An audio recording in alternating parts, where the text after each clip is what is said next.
So, hello everyone, and welcome to the next episode of The Expert Talk. I am Suzette, your host, as you know, and today I am quite sure that I'm traveling to New Hampshire. This is right, Neil. Thumbs up. But that's Massachusetts right there. Okay, that's Boston's 35 miles away, so you'll hear a Boston accent now and again. That's true. That's true. Okay, so and today, as you just heard, I am together with Neil Rogers. Neil Rogers or Rogers, or how to pronounce your last name? Rogers. Rogers. Okay, Neil Rogers. And I'm happy to introduce Neil Rogers to all of you today because Neil has over 37 years of experience in marketing and in sales, blending old school relationship building with modern strategies. So something very special. Neil is the owner and VP of marketing and sales at Roger Marketing for nearly I guess 3 decades. And Neil, you generated millions in revenue through results-driven campaigns. You are an author, a speaker, as well as a coach. So you also give lessons from your earlier career and even, I guess, 10 years as a bartender, which is very impressive. So you have to tell me more about this. And you also wrote a book about this, if I'm not wrong. And today you are consulting, training, and inspiring professionals, young professionals, experienced professionals to boost their productivity, embrace active listening, and build deeper connections that drive lasting success. Because your, motto is saying less, not more. Welcome, Neil, to the show. How are you? I'm doing great. How are you? Good, good. I'm very excited. So I want to correct you on one thing, but I want you to leave it there because we'll just correct it right now. I don't like the word coach. Coaches tell you things. I suggest I'm a mentor. I was just thinking this might work for you.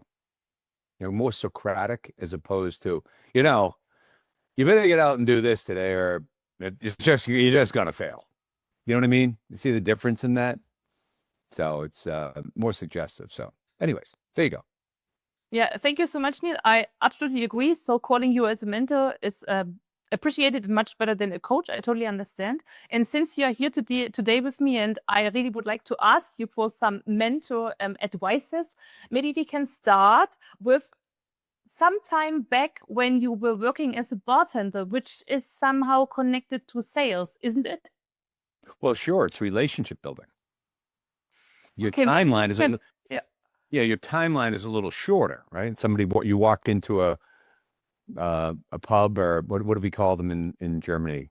Hofbrau or You can call it a pub. We call it bar. oh, yeah, bar. Okay, great. So you walk into a bar and don't you like to be greeted? Good. Hey, good afternoon. And oh, by the way, if they've seen you before and they remember your name, doesn't that sound even better? Suzette, you're back in again tonight. How are you? What's going on tonight? Right?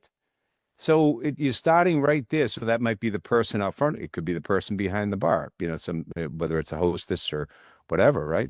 But you're kicking off the relationship very positively. It's not some kid at the front, right? Looking on their phone and then they look up at you. Can I help you? Right? Feel the difference? You don't feel the love, do you? No, you don't. So that's where it all starts, and that's where every relationship starts, and just in that first impression. And yeah, the old hackneyed phrase, you never get a second shot at that first one, right? So try to make it as best as you can. So and then once you've done that, right, you've established that little rapport, you ask a question. Hey, what brings you here tonight? Oh, do you like a drink? Do you have anything in mind? Nothing? What do you like? Do you like vodka? Do you like gin? You ever have any rum drinks? You've had I make a killer Caribbean rum drink. What do you think about that, Suzette? Sounds pretty good, doesn't it? I'm already very thirsty. Exactly, right? So and it's the same thing you would do in a sales situation. Obviously, it might not be as cutesy and you might maybe feel a bit more professional, but it's like, you certainly start listening right away. And then, oh, by the way, once you've asked the question and you've got them to a place, keep your mouth shut. Let them talk. Don't talk over them. Don't interrupt them. and don't one better them. You know what a one better is? So like if somebody if you tell a story like, well, you should have seen the soccer game that the football was, what is it? Where was it? What was the soccer club you just mentioned? Oh, sorry, I just have some connection issues. I don't know if it's me or if it's you. So I'm sorry for that. Just a second. Now it's Pretty wide open. Yeah, can you? Okay, yeah, me too. Okay, can you just say? Yeah, you're a little. Neil? So, where were we? So it's so the whole point is you don't want to. So you want to get to the active listening part, and that is you ask a question, you sit back and listen. You might make suggestions, like I just did with the types of drinks and whatnot. You know, in the bartender scenario on this. But you certainly don't want to talk over them. If there's a break in the conversation, then jump in, right? So it's not you're not interrupting them. You're not talking over them. And you're not one bettering them. So that's where I think that's where we might have lost that connection for a little bit. And that is one better is when you tell a story and they can't wait to one better you. Oh, really, Suzette? Let me tell you this story. You think that's good. Like, you really didn't listen to me. You were really just waiting to tell your story. That's what goes in my head when that goes on. So actively listen. So and that's where now you've established a nice little rapport right out of the gate, whether it's in a selling situation or whether it's in a hospitality service situation. So that's kind of the beginning of it. And then the rest of it is just, could be observational, could be, things like, what's your attitude? Are you happy today? Are you displaying happiness and positivity, right? What's your aptitude? Do you seemingly know what you're talking about? And then what is your appearance? Does your appearance match with whatever world you're in, at least on the higher end? I mean, even to this day, where I know it's corporate casual, I know if I go into a client for the first time, I am suit and tie. You can never be overdressed. So what your listeners got to start hearing is a lot of stuff your parents probably told you, but they were right. It's all about the little things. It's not always the guy, the sales guy, the gal that can sell ice to the Eskimos, the slick talker, and all that. No, it's who's sincere, who's authentic. I think so. What I really like. Oh, sorry. No. I can go on all day with that. So if you get another question, you can. I would like just to jump in the situation what you mentioned about asking questions and also suggesting, for example, a drink, right? Because you know the person, so you just said, okay, hey Tim, hey Mike, you would like to have like again another drink like you had the night before, whatever. So which means you're referring to remember things, certain things people like to have or people told you, right? So having a good memory, I guess in sales is very good, right? To build a relation or to foster the relation. Oh, sure.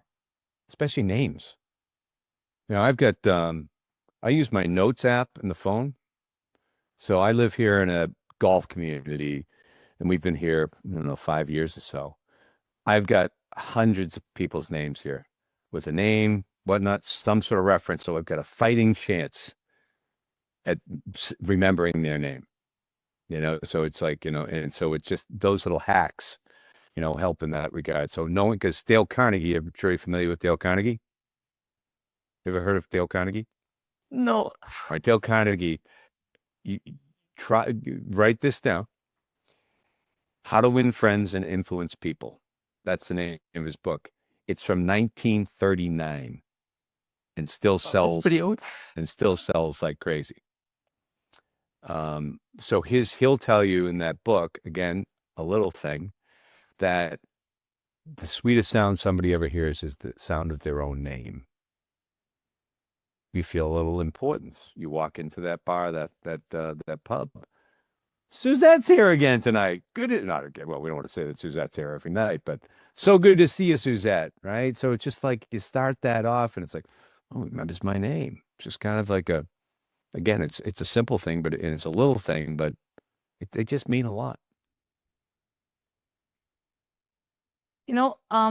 I'm just a bit hesitant because if I am thinking about the generation, like which is now growing up, for example, Generation Z, Generation Alphas or very young people, they they were born right together with their phone, and they do a very different way of communicating. They do a very different way of relationship building.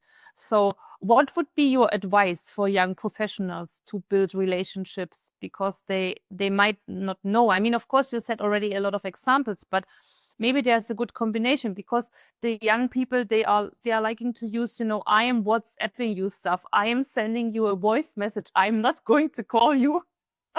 So it's pretty different. Well, I'm sure you run into it now and again. I'm a baby boomer, right? So, but I mean, so I'm in a lot of ways, I'm very old school.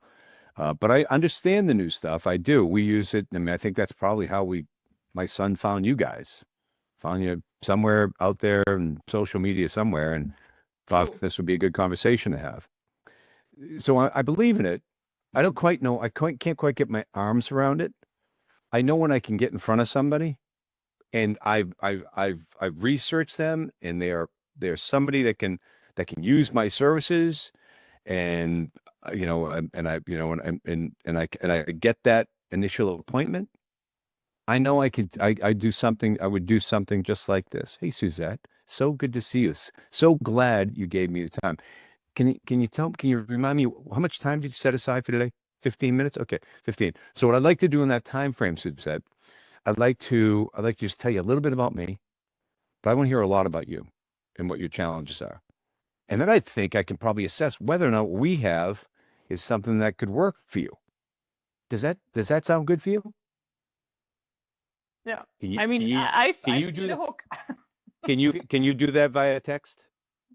Can you do it No, via you can't. email? No, you can't. I mean, you can try to do it by a voice message, but it's also different. You don't have the face, you don't have the facial expression. So for me, it's just a no-go. I would never do. If I sales stuff, I go out. I have to meet the people. I have to feel the vibe. I mean, I had you. I want you to know that. You were right in with me. You were just like, where are we going? Oh yeah, that why wouldn't I do that? We're gonna Yeah. be here 15 minutes anyway, so sure. I think that's a good way to, pursue, to move on and whatever. And by the way, it works in a lot of relationship building. I've actually told my son about that. When you meet a young woman or something, like, you're gonna hear a lot about her, not just about you. You want to hear, you want to let them, so whatever meeting you have, whatever it is, you can, it's a life lesson too. And one of the things to do. So I'm really not that good at that. Okay, well, listen, try this. Go to a counter or a bar or a you know, a park bench. If you sit next to somebody and you feel them approachable, approach them. Ask them a question. Hey, what brings you here to Plymouth, Massachusetts? Oh, we came down here for the weekend with my wife, and I said, wonderful. Hey, listen, I got a few tips for you while you're here. Are you up for that? Oh, sure, that'd be great. Okay, boom, and then you sit back. Then you listen some more. I would love doing this exercise. For me, it would not be an issue, because I think myself, I'm very extroverted, right? For me, it's not an issue. But if I'm more introverted, so sitting on a park bench to somebody I don't know but feel approachable, and I say hello, how are you? I mean, this is maybe, there's there, something is maybe like stopping me, to do, because I'm more introverted. And but how should I do it then? Well, again, I mean, if you want to be in this game, if you want to be in the people business, you got to like to be able to talk to people. You can't be hiding behind text and digital stuff forever. You're gonna have to come out and speak in front of a crowd, make a presentation, engage people. So I suggest that some practice at it is probably, then a smaller, do you walk your dog? Yeah, I walk my dog. Say hello to everybody you walk by. Everybody. Good morning. How are you? Now, funny story. So I walk with my brother down. So we live in New Hampshire, but we have a place in Plymouth, Massachusetts, which is, I don't know if you know the history, but that would be considered America's hometown where the Pilgrims landed, right? Well, my brother is very introverted. I, of course, am not. And we'll go walk 4 or 5 miles around town, and I will just be, good morning, how are you? Blah, blah, blah, blah, blah. He says nothing.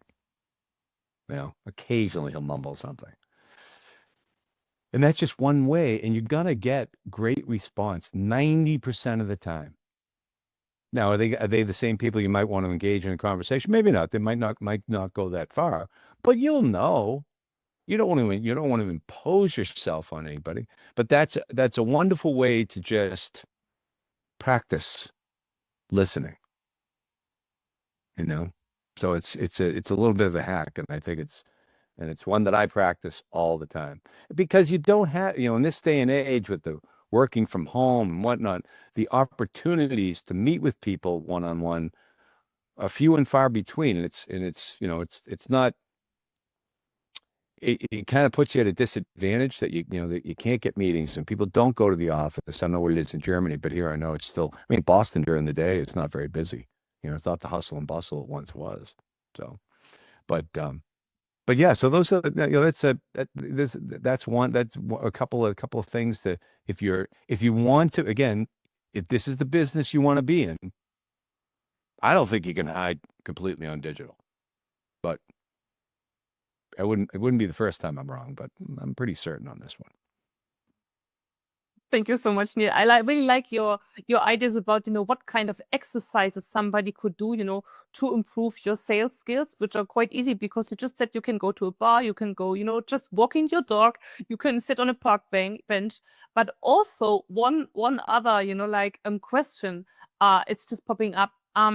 It's also a kind of a nationality thing, right? Because I am German, you're American. Some people are maybe Eastern Europe, maybe French, and they have all different nationalities. And I believe if you have another nationality, a different one, maybe you are approaching people differently, like not like this open-minded, what we know from the States when we travel there, like hi, then you have a short talk with somebody at the supermarket, something like this in the grocery store, all this stuff. But this is different especially for us in Germany. What do you mean by it's different in Germany for what? I'm not quite tracking on. So for example, if I go to a grocery store, right, and I just have my stuff, I have whatever my stuff I just bought there.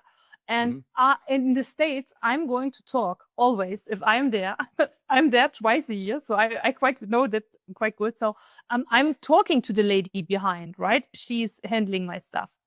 And she's also taking my money at the end. But in Germany, it's only like, hey, good morning, and that's it. You're not like talking about, how are you? Nobody ever will ask you about how are you if you go to a grocery store or if you go to a gasoline station and you speak with somebody. They are always saying like, hey, and that's goodbye and thank you and that's it. But never ever somebody will ask you about how are you? How was your day so far? Oh, you look nice. Oh, this shirt is quite good. Oh, your sunglasses, they are very pretty. This is different. Give it a try. Yeah, of course. I would love, I'm trying to do it here in my city and in my state. But as I just said, I like the exercises you suggested, and I would also like to do them. But for me, it's a nationality thing. It's very different. Well, we're multicultural here now. It's like we, yeah, I don't care who you are. If I've got a language barrier, that's a problem. But typically, I was sitting on our park bench, and these people come by and they got Irish brogues going like crazy, and I just jumped right in the middle of them. I don't know. I get exactly how I open the conversation.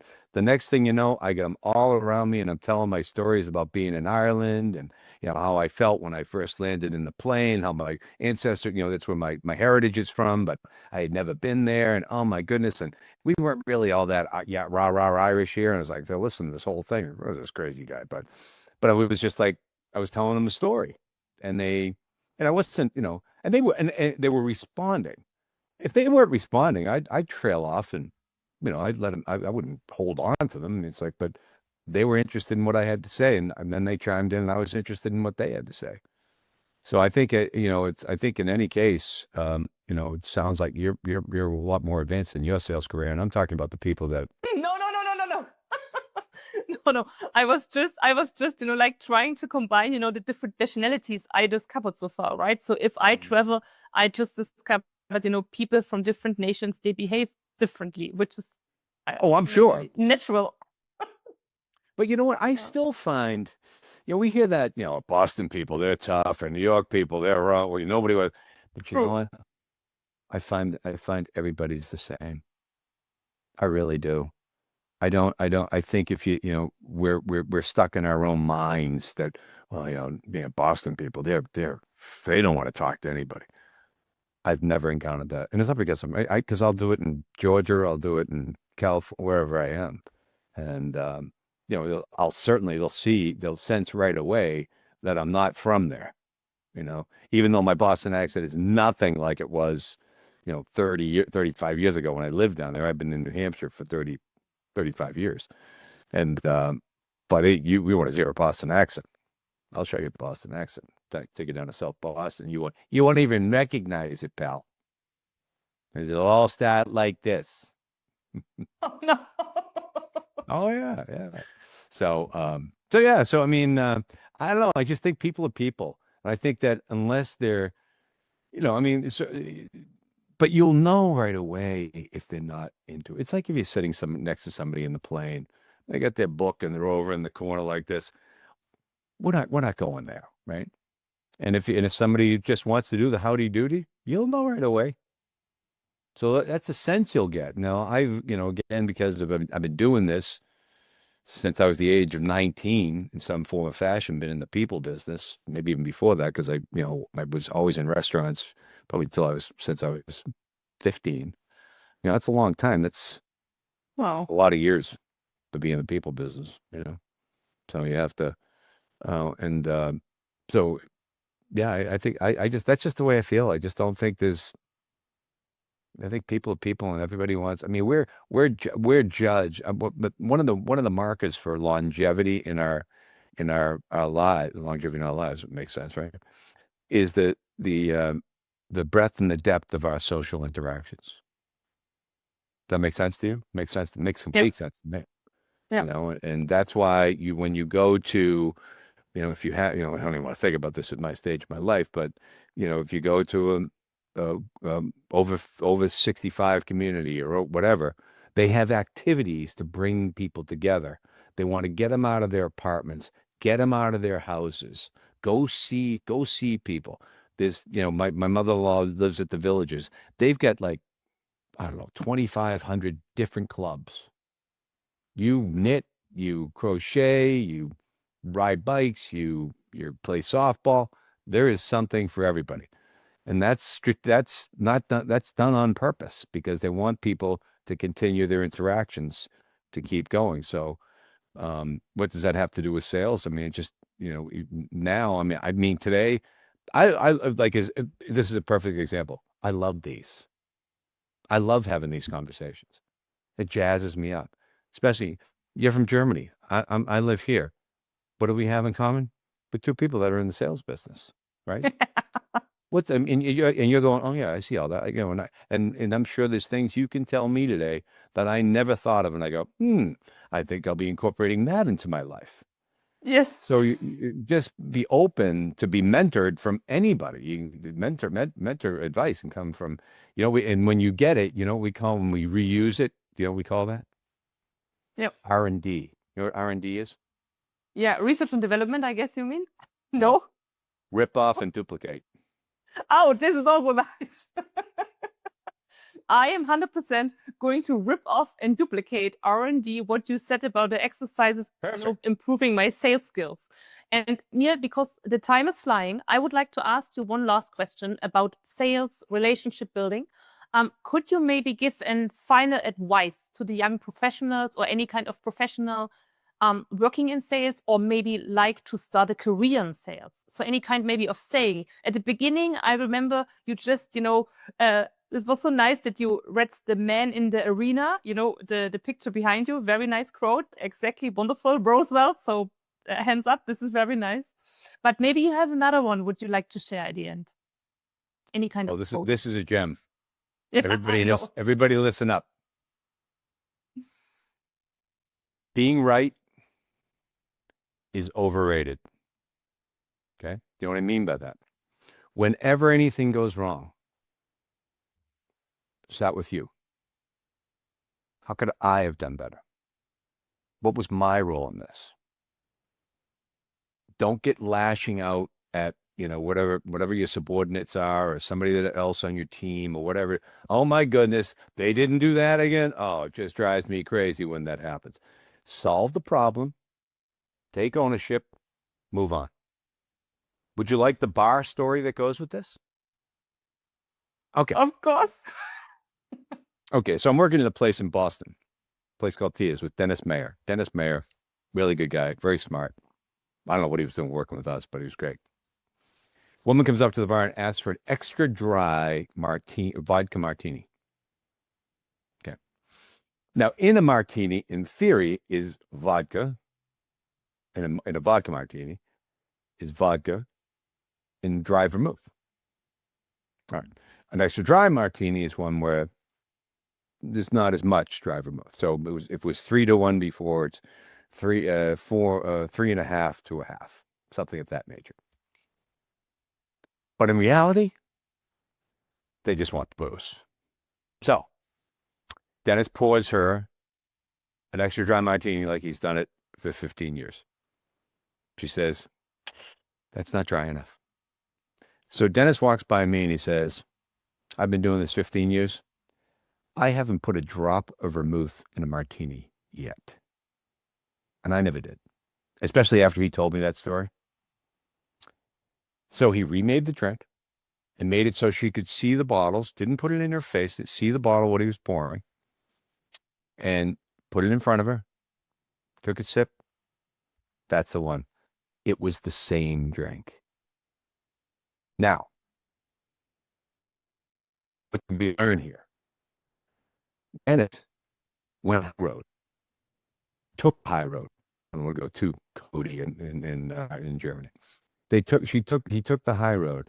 He could have told her, next told me, listen, lady, I've been doing this for 15 years and I have a drop of vermouth in one. So that's a good drink. No, Dennis took it because he knew it was straight vodka.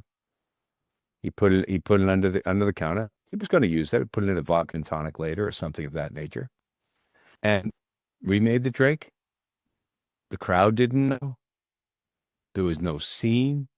No voices were raised. The house didn't lose any money. We retained a customer.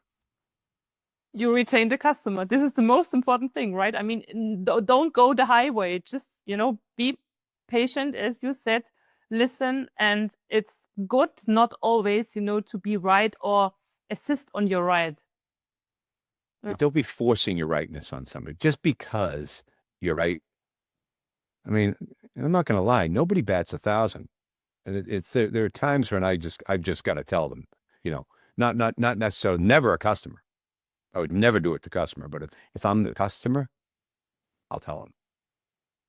I'll push my rightness on because guess what? I'm the customer. But it never feels great to do it though. So there you go, gang. That's one I would take to the heart because that one I would suggest was the greatest advice I ever received as a young salesperson. Thank you so much, Neil, for sharing this advice with us. It's very important, and it was very nice pictured with the story you just shared afterwards. So I'm very happy about this. And I would like to close the session of today. So it was a lot of fun talking to Neil Rogers today, a very high appreciated mentor, so of the expert community of Sales Pro for You. I'm very happy talking to you today from New Hampshire. And Neil, it was fun talking to you, and I hope we stay in touch. And if everything is coming up in the future, let's stay connected. And I would be happy to ask you about more advices in the future. Thank you so much, Neil. Thank you.